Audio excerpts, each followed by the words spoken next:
ikhwan, antum sekalian,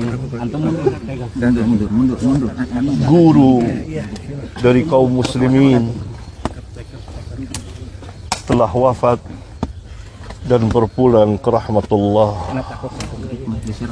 Mundur ada tanah. Beliau yang saya kenal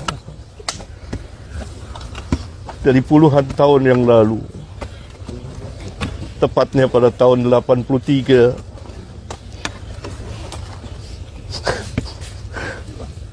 kami bertemu di perpustakaan, di tempat yang dipenuhi dengan kitab-kitab para ulama. Saya berkenalan karena sejalan dan bercita-cita untuk ad-da'wah ilallah, maka kami saling berbagi dalam menimba ilmu syar'iyah dan berdakwah apa yang kami mampu. Terus berlangsung sampai pada hari Kamis pekan yang lalu. Saya sempat bertemu, menjenguknya dan berbicara, memberikan kabar gembira. Absyir ya Ustaz, antum telah berbuat apa yang antum telah buat. Apalagi antum selesai menunaikan ibadah haji. Semoga mendapat haji yang mabrur, yang tidak ada balasannya kecuali jannah.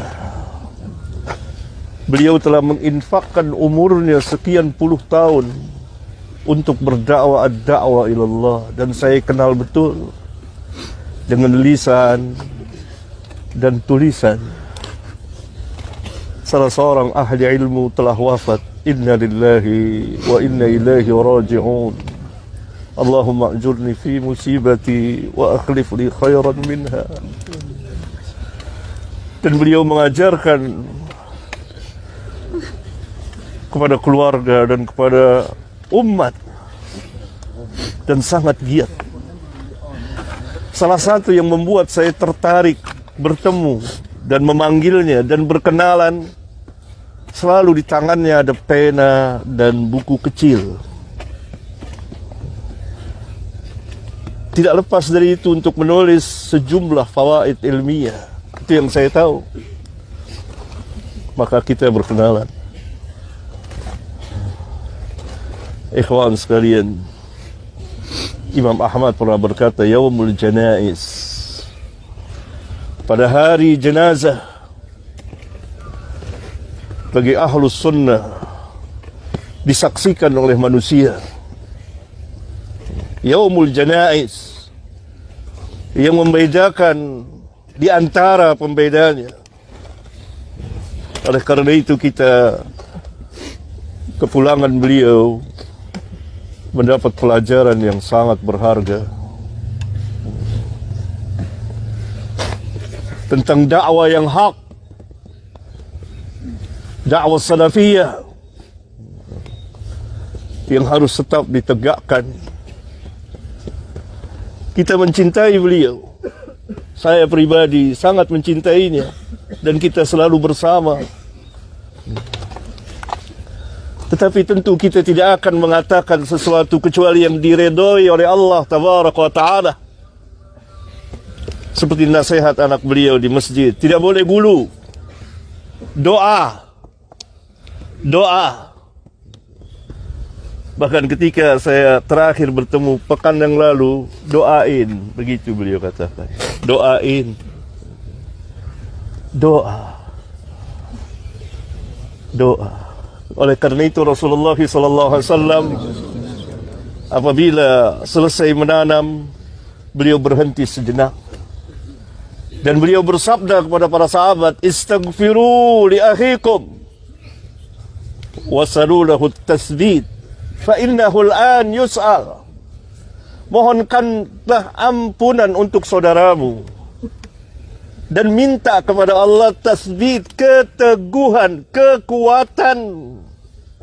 Fa innahu al-an yus'al, karena sekarang dia sedang ditanya. Ini yang kita lakukan. Memohonkan ampun, meminta kepada Allah agar beliau mempunyai keteguhan dalam menjawab pertanyaan dua malaikat yang mulia, Munkar dan Nakir. Dan Nabi dalam hadis yang lain, di samping jenazah, beliau menangis, air matanya membasahi tanah. Dan beliau mengatakan, untuk yang seperti inilah, pada hari inilah kamu mempersiapkan diri. Nabi SAW mengatakan kepada para sahabat, yang Allah jamin jannah, bagaimana dengan kita? Ini yang kita ambil pelajaran. Dengan penuh kekhusyuan. Jangan teriak-teriak suara berisik. Karena ini ibrah yang sangat dalam.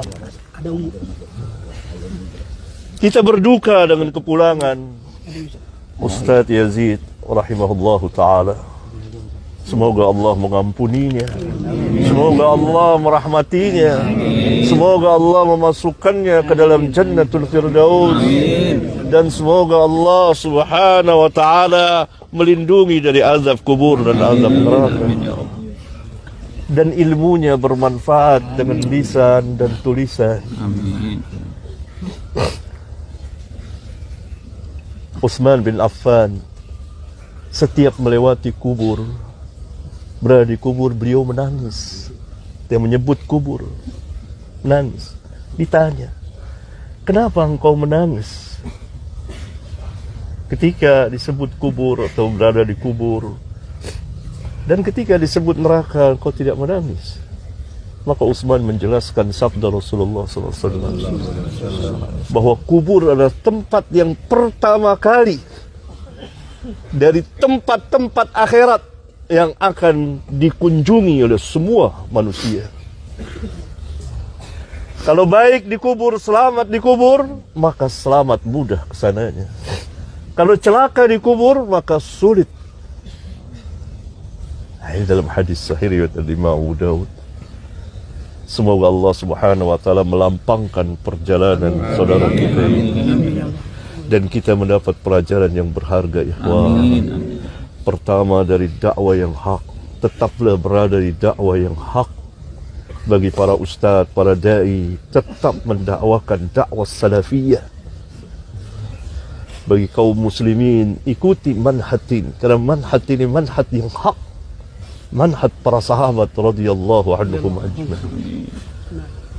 Yang kedua, kita mendapat pelajaran kematian. Bahwa semua kita akan seperti, entah kapan waktunya. Tidak ada yang tahu perkara yang gaib. Saya Kamis kemarin meminta izin pada anak beliau, dia berada di ruang ICU. Hati saya gelisah. Kenapa hati saya gelisah? Saya harus ketemu, saya harus minta izin kepada anak beliau. Biar gimana saya harus ketemu. Saya berangkat. Saya masuk bersama Ustadz Zamzami dari Pekanbaru, yang juga dari Pekanbaru datang kemarin untuk menjenguk. Beliau dicintai banyak orang. Maka saya melihat, tenang hati saya. Bahkan 2 jam berselang 3 jam, beliau telepon, Papi, Abah sudah meninggal. Kita tidak ada yang tahu perkara yang gaib.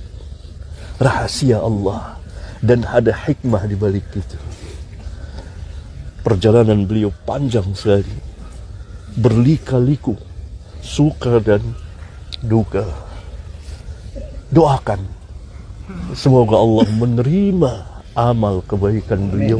Menghapuskan kesalahan beliau. Dan beliau menjalani sakit.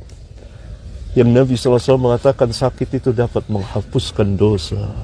Semoga bersih ketika beliau wafat. Wassalamualaikum warahmatullahi wabarakatuh. Waalaikumsalam warahmatullahi wabarakatuh.